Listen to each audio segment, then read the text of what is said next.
A ciência vem do cristianismo, cara. Isso não, não tem...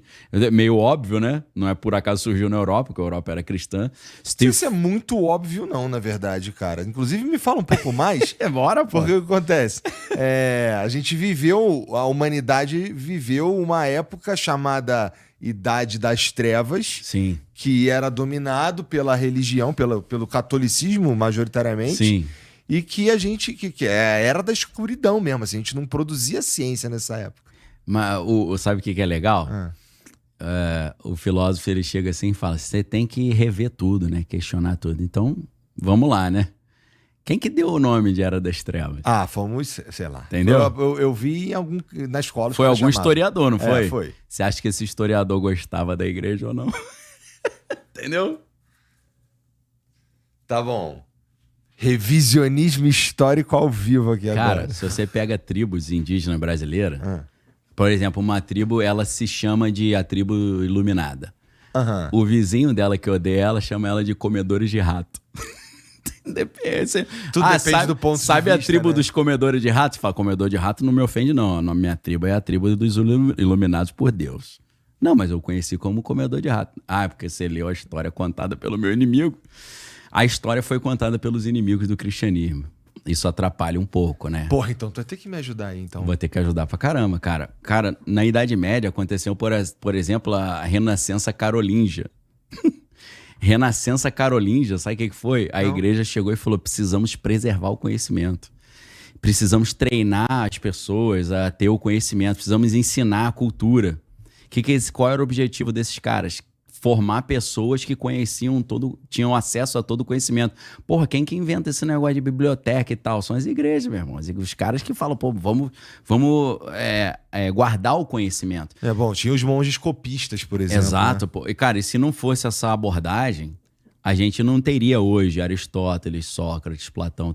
Os caras teriam perdido tudo. Os árabes preservaram isso e, através do contato da igreja com os árabes, eles preservaram e ensinaram. Os caras não chegaram, não leia Platão porque ele vai falar coisas... Não, os caras estão ali lendo. É claro que existia o índex, né? O índice dos livros proibidos, né? Index Librorum Prohibitorum, né? Quem quiser mergulhar numa história loucaça sobre isso, é só ler O Nome da Rosa do Humberto Eco, né? Humberto com U, tá? Né? Com H, não. Que tinha um veneninho, né? No livro, o cara ia ler o livro e dava... Esse é bom, inclusive, viu, família? Pega esse daí. Esse é bom. Então, cara, os historiadores, eles tiveram uma humildade na década de 20 para reconhecer que a história não é o relato das coisas exatamente como elas aconteceram. Um cara que hoje chega para você e fala assim, não, a história prova. Você fala, calma, você não pode achar que a história é verdade absoluta. A história é um pensamento construído por pessoas que têm o seu viés, a sua preferência, a sua influência. Isso começa na década de 1920. Não estou falando década de 2020. Estou falando década de 1920. Então, assim, vou te mostrar como é que esse problema acontece na teologia e como eu tive debates, sempre tem debates nesse sentido. Na teologia, é muito estranho você ver que a teologia ela foi impregnada por pessoas céticas que não acreditam em Deus, que é mó loucura. É como se a diretoria do Corinthians fosse do pessoal do Flamengo, que era entendeu? Você fala, tá meio estranho isso aí, né? Mas tudo bem. Surgiu um filósofo e teólogo alemão chamado Rudolf Bultmann, e ele criou uma ideia que é a ideia do demitologizar o evangelho. Tá. Qual é a ideia que ele inventou? Ele inventou o seguinte. Trazer as coisas para o mundo natural. Exato. Ele falou assim, olha, esse negócio de que Jesus era filho de Deus, que ele fazia milagre, que ele morreu e depois ressuscita, isso aí foi uma roupagem que os caras colocaram na história, de um cara gente fina que existiu, mas não fez nada disso. Eles colocaram essa roupagem mitológica, né? Porque a história dessa forma, com essa roupagem, ela ganha muito mais adesão e ela se espalha com muito mais facilidade. Então isso aí foi uma estratégia de propaganda. Então ele separa o Jesus da Bíblia do que ele vai chamar de Jesus histórico. O Jesus histórico é você pegar o Jesus e tirar toda a parte sobrenatural dele. Só que eles apresentam, aí entra o linguista aqui que está olhando como a linguagem está sendo usada principalmente para manipular. Esse que é o meu mestrado e doutorado são em cima disso. É em cima de uma linha de pesquisa chamada Análise de Discurso Francesa de Base Enunciativa. O que é análise de discurso? É você olhar os jogos de poder dentro da linguagem, como é que a linguagem está funcionando. O aporte principal ali é o Michel Foucault, que ele dá essa, principalmente com Arqueologia do Saber e As Palavras e as Coisas. São livros incríveis. Quando eu olho o cara falando que o Jesus histórico é o Jesus verdadeiro e o Jesus bíblico é o Jesus falso, eu falo, peraí, você está usando você está usando histórico como sinônimo de verdadeiro. Até 1920 você podia fazer isso. A partir de 1920, com um grupinho chamado Escola de Análise, tu não pode mais fazer isso. Porque a Escola de Análise chegou e falou, peraí, a história não é um negócio que a gente acha como se fosse uma arqueologia, que você está cavando e achei uma pepita de ouro. Aí, você não acha a história. A história é como se fosse um monumento que você vai construindo. A história não é um documento que eu encontrei, é um monumento que é construído pelo homem que é falho e tem as suas preferências. A Escola de Análise começa a propor isso, né? Com Brodel, né? Os importantes historiadores. Então, quando você vai pensar, a Idade Média foi a Idade das Trevas, cara, aconteceu coisa legal pra caramba na Idade Média. Só que quando esse relato sobre a Idade Média foi sendo construído por pessoas que eram anticristãs e que viam no cristianismo o atraso da sociedade, eles relegaram isso às trevas, entendeu? Descartes nunca poderia ter instaurado a idade moderna, onde traz o racionalismo, se ele não tivesse essa base de todos os filósofos que vieram antes, até do Tomás de Aquino, Duns Scott, dos filósofos anteriores. Você pega, por exemplo, Steve Fuller, que é um sociólogo contemporâneo, ele é vivo ainda, e ele conta toda essa história mostrando como é que a Idade Média não foi das trevas e foi ali que surge a ciência. As bases da ciência surgem ali. A ciência surge no cristianismo porque o cristianismo, e o judaísmo também, obviamente, parte do princípio que o conhecimento é possível. Chegar à verdade é possível. Pra gente isso parece muito óbvio, mas na filosofia isso não é óbvio. Isso é o problema do ceticismo. Isso parece óbvio pra tu porque tu é burro. Né? Porra, é fácil chegar na verdade? Cara, filosofia é isso, cara. É você sair do óbvio. É você se afastar das coisas e falar, peraí, isso aqui tem umas paradas estranhas acontecendo aqui. Quer ver uma parada que é altamente estranha, que a gente acha normal? O ser humano se reproduzir, meu irmão. Essa parada não tô falando o ato, tô falando o que acontece depois. Porque o ato é fácil você entender, né? Deu vontade, eu fiz. Não, animal. Depois que tiver com aliança no dedo. Exato, na minha leitura cristã, né, obviamente. Cara, imagina um computador, ele se transformar num outro computador.